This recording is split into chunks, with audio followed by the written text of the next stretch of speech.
Hello and welcome to another video. The latest update added quite a few new off-road vehicles that are rear-wheel drive.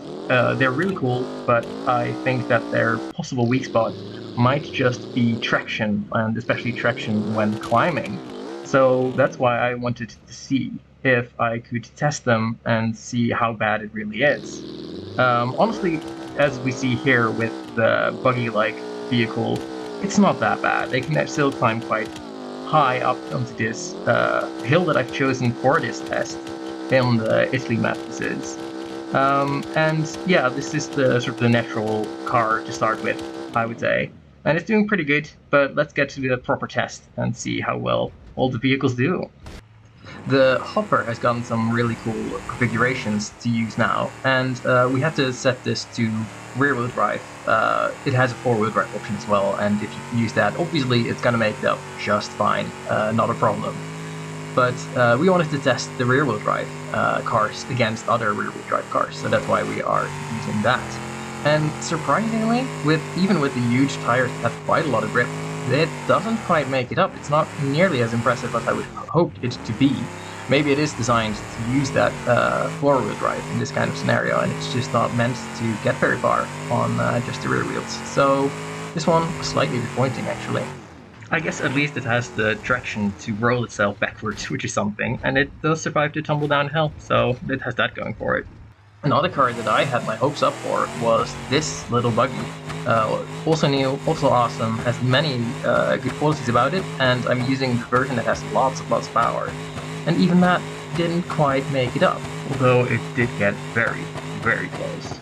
I also tested this one from a previous update, and I even had to add some power just to get it going.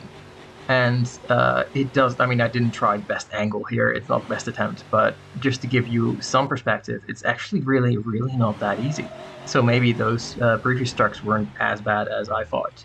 Of course, I had to give my favorite rally car a try. This one actually comes in all-wheel drive and doesn't have an easy way to transform it to rear-wheel drive, so I actually have to take out the front half shafts to make it rear-wheel drive.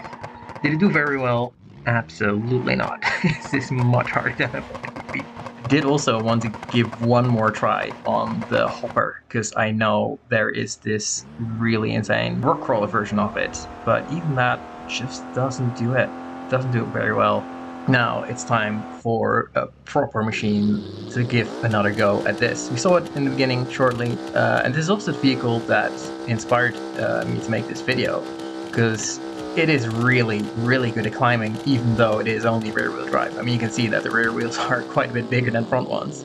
And surprisingly, there you go, it does actually make it. It can do it, and I think that is really cool. And another very good contender, even though it did take a lot of tries, same with the previous one, it did take quite a few tries, but it can actually make it. Just huge rear wheels with lots of grip somehow are able to climb all the way up this hill, and as we saw before, it is not easy.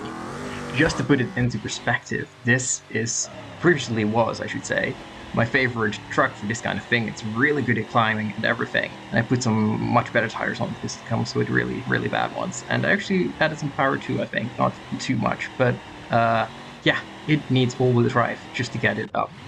Both of these attempts are all-wheel drive, and it only just makes it. It kind of struggles. So in conclusion, I did not find any other trucks that are rear-wheel drive and make it up. So those two runs from the previous two cars were actually really impressive. I hope you enjoyed the video, and I'll see you next time.